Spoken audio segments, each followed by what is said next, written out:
So the trouble with trying to make battlefields more vertically dynamic is that sometimes slopes can make the terrain less practical. Hello and welcome, Rae'chel here, and I know, dunes are a huge part of desert terrain. So how do we get around slopes? Here's a royal idea to arouse your sense of amazement. Get it? Get it? Mesa. These are mesas. If you refuse me, honey, you lose me, then you'll be left alone, oh baby. Anyway, we're doing a combination here of scattered terrain meets magnetic modular terrain, so you don't have to think super hard about the layout before game night or worry about the stability on game night. I made two styles of pieces, these sort of mini mesas and hoodoos. The only firm sizes I used for this project were the heights of the pieces. They're either 1 inch, 2 inches, or 3 inches tall. For widths, I used my normal grid size with some buffer room. I made 1x1s up to about 1x5. Here's a 2x2.5 and a 2x3. And then the big boys are pretty arbitrary. I made them about 5 grid squares across and then whatever shape I felt like making them. These two, as you can see, I made flat on one side so that I could either join them together or use them separately against the border of the battlefield. So honestly, whatever array be in your head, you can probably just go with it. The great thing about these mesas and hoodoos is all of the scraps you get to use up. I did, however, have to make some mere adjustments by gluing awkward bits of scrap together in order to get the exact heights I wanted. For measuring the large half pieces, I made sure that the flat side was the same length for both and then expanded to whatever shape I wanted. Then I cut those out and used them to trace the next layer. A tip for gluing large flats of foam together is to coat one side with PVA glue, leaving a spot in the middle and a few around the perimeter for blobs of hot glue. Do just the middle blob first and really force the pieces together to ensure the hot glue isn't going to leave a gap between the layers. When that blob is dry, you can then wedge your hot glue gun into one of the empty spots you left along the perimeter and squeeze another blob in there. Then hold together until completely bound before doing the next blob. For the hoodoos, I glued and cut columns that are 3 inches long and varying widths. Your pile might look something like this. Once the glue dried, I cut them down to the shapes and sizes I wanted, either with my utility knife or on the Proxxon, so it's totally fine if your layers don't match exactly. For your smallest pieces, bear in mind to leave enough space on the bottom for a 1 grid square diameter circle. We'll come back to this. The desert rocks we're looking to emulate have this sort of melting quality because of how desert rocks erode over time. With the mesas, I start by making some vertical slices around the perimeter. Then I do some rock carving and picking, more for shaping than texture. I do this until I'm happy with the overall shape. Then the heavy lifting is really going to be done with our wire brush, which you can probably get from a local Home Depot or hardware store. And just go ham, scraping in a sideways motion, using the brush every which way. This creates a horizontal aesthetic that represents layers of sediment. Then go back through and using any sort of picking instrument, dig away to make vertical channels more prominent and also create horizontal areas where maybe the sediment was softer in that layer and therefore eroded more quickly. And make sure to round off the corner edges between the top and sides and bottom and sides. And then rub off any loose pieces of foam to make painting easier later. Lastly, in our texturing stage, we're going to mimic the melting aesthetic with literal melting.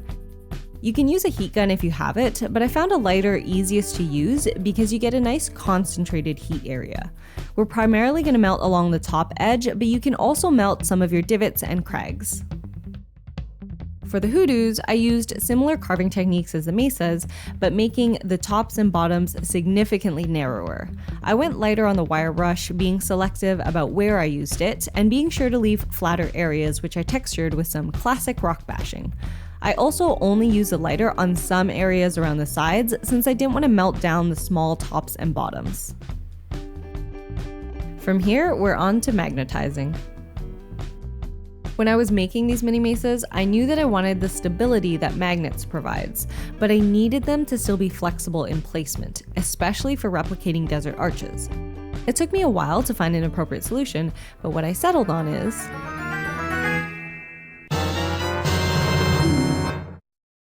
Putting steel washers at the bottom of each mesa gives enough surface area for the magnet on top to have adequate adhesion while being able to place these pretty flexibly. You can get these once again at your local hardware store, and you can get them in 1-inch diameter or 1¼ inch diameter, depending on what grid size you use with your terrain. It's important to find ones that have as small of a center hole as possible. Bring a magnet along with you to ensure that the washer you pick up is actually magnetic. The 1-grid mesas are easy enough to measure and place, but for anything bigger, I honestly approximated, giving them anywhere from 1/2 inch to a whole inch in between. I also didn't bother with the big guys since I figured they're stable enough on their own.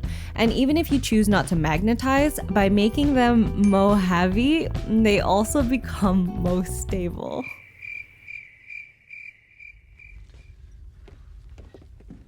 Now, they were a bit tricky to actually place at the bottom because I had to do some sketchy carving, and surprise, surprise, I didn't get myself cut with some gloves. But I learned about why cutting towards your hand is technically safer for adult hands because you have more control, but just requires practice. For the magnets on top, I used 2mm by 5mm magnets. I used the washers as a way to plan these out accordingly. And because the washers have more surface area, you can be less exact with how you place your magnets, which I do by making all necessary indents. Then I melt, glue, insert. Then while I wait, I melt, glue, remove, insert. And thus, the cycle of magnets. For those of you who do be asking, I follow, surprise, surprise, RP Archive's method of choosing one side as north and the other side as south for all magnets in my terrain. Generally, everything that faces upward, I make north, and everything facing downward, I make south. For a more detailed explanation on this, see RP Archive's video on magnets. For the hoodoos, however, because I wanted to use them in either orientation, I made my magnets facing south for both sides. This works to place inverted with a mesa cap or as a simple spire. In the rare instance where I might want to stack 2 hoodoos together, placing a thin metal object in between works in a pinch. And again, this is because I don't foresee myself doing this much, but if you have a different idea, let me know in the comments. Time to slosh on our half matte Mod Podge and half tan yellow white paint mix. I used a firmer brush around the sides to make sure I poke and prod the paint into all the crevices. A handy thing about having those washers at the bottom is that you can involve magnets to prop up these pieces for easier painting and drying.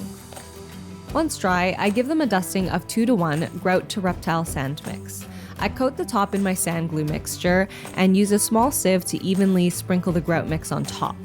I then dribble more of the sand glue using a pipette to soak all of the grout mix. Once completely dry, these will need one more paint job of the sand glue with or without water, especially for any white grout still showing. I haven't figured out why the coloration is sometimes so uneven, so if you do, let me know. I also did this with the tops and bottoms of the hoodoos. For those of you who asked about mixing the grout and sand directly with the sand glue before application, I did give it a try and found that it gave a really nice soft sand texture, which I'm definitely going to consider for my next go at desert tiles. I also tried dusting on top afterwards and found that it gave a nice gritty texture as well for the more rocky desert tiles, though this one definitely requires an extra sand glue coating afterwards. In the end, I actually ended up using this technique for the bottoms of some mesas if I thought they might be visible from the bottom, as well as filling in the magnet holes on top if they were overly inset. Painting was probably the most fun part for me because I got to try something similar to the leopard spot technique for painting rocks. We'll start with a mix of watered down golden brown paint. I think I did about half-half, enough to drip down and seep into the crevices.